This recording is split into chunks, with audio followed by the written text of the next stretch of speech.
tweaked it and made it fit and like made my own little character. That's and sick. Yeah, so like that's all. A lot of that stems from like playing video games as a kid, and I think video games were cool because it was an escape for me. That's right. Yeah. So like when stuff would get too hectic outside or we couldn't go anywhere, Yeah. and we didn't know why we couldn't go outside or what was going Right, on. It was just right. we can't go play today, not Right. knowing that there was just a drive-by Mhm. the next door the Right. night before. But Yeah, right. we couldn't play, so we would hop on the game and escape through that. But yeah, I liked video games. I liked basketball. I liked music. I wasn't really good at music, but I liked it a lot. Yeah. So yeah. What do you remember your first musical influence being? I mean, Mm. how early does that go? What do you remember really connecting with in the very beginning? I mean, there was always. My story is so like, it's really like the typical like hip hop rap Totally. come up story when my parents played music around the house and we Yeah. listened to soul. So it was a lot of that. Yep. And then I remember my earliest memory of being like blown away. I have two of them.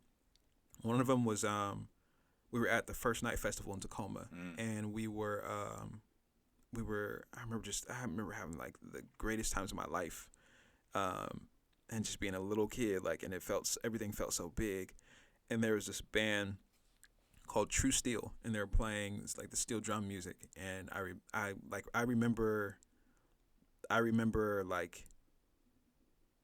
every one of them. I remember there was a lady with these big like glasses selling tapes, and everything just seemed so professional and so like well done to me because I was just a little kid. I didn't realize that they were just performing and selling merch and like just trying to make it. But to me, it was like, wow, they're famous. You're right. But I loved their music, and my parents bought one of their tapes and they would play some of their songs. I still remember some of like the patterns and the different rhythms and stuff they're playing right now.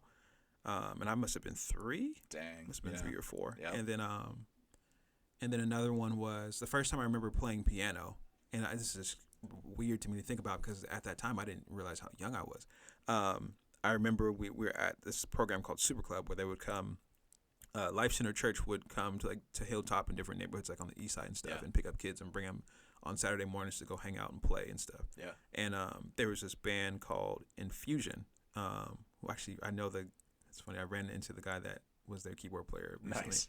But they would play these songs and they would take like kind of like what Kanye's doing right now where they would take like songs and turn them into gospel songs. Yeah.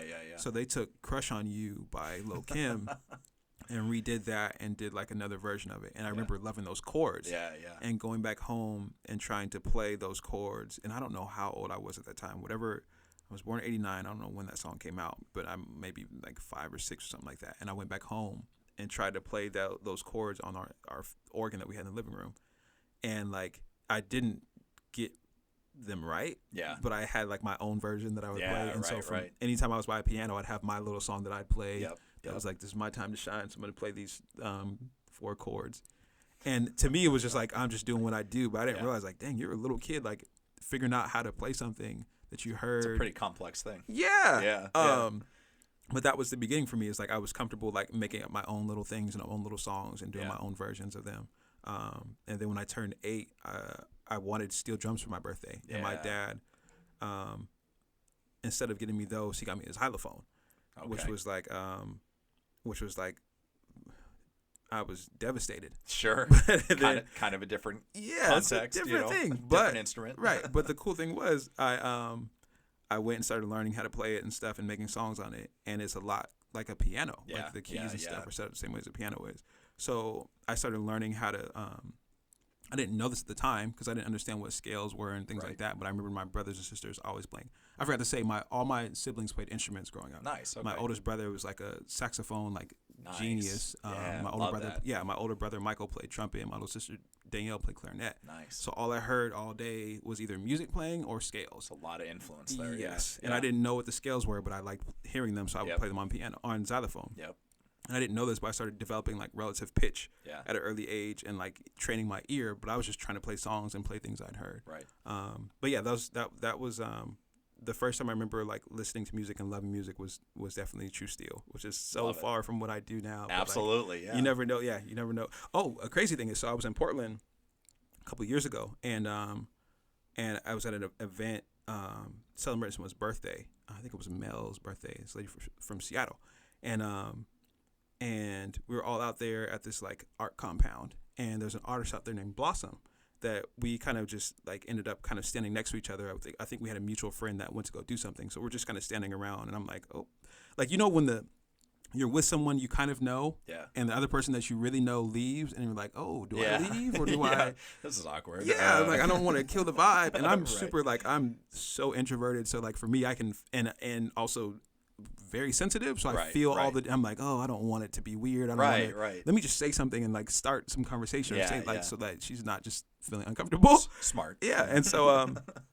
we start talking, and somehow we just like we get on the subject of like, because she's an artist, and we start Yeah. talking about like music and what things we're up to, and I just kind of throw it out there like I want to get back into like I want to like start recording like live instruments and stuff like that. And she was like, oh yeah, that's cool. And I was like, yeah, I want to like find some people that play like steel drums or anything like that. Yeah. And she was like, wow, that's crazy. My uncles have a band and they play steel drums. I was like, what, are you serious? Like that would be crazy to like get them in the studio. You have my attention. Yeah, you got me. And so I tell her, I'm like, when I was a kid, I was 3 years old. I remember going to a festival, and that was when I first fell in love with that sound. Yeah. And it was a band, I'll never forget them. It was a band called True Steel. And she was like, you are lying. And I was Oh, like, my what? God. She was like, those are my It's uncles. them. And I was like, what? And I went on my phone and showed her my website, my bio's on there. And my Right. bio talks about like the first time I fell in love with Oh, my music God. at the festival Yeah. from that band. And we were like, what in the Small what world. are the Small odds of world. me being in Portland? Right. And like so That's crazy.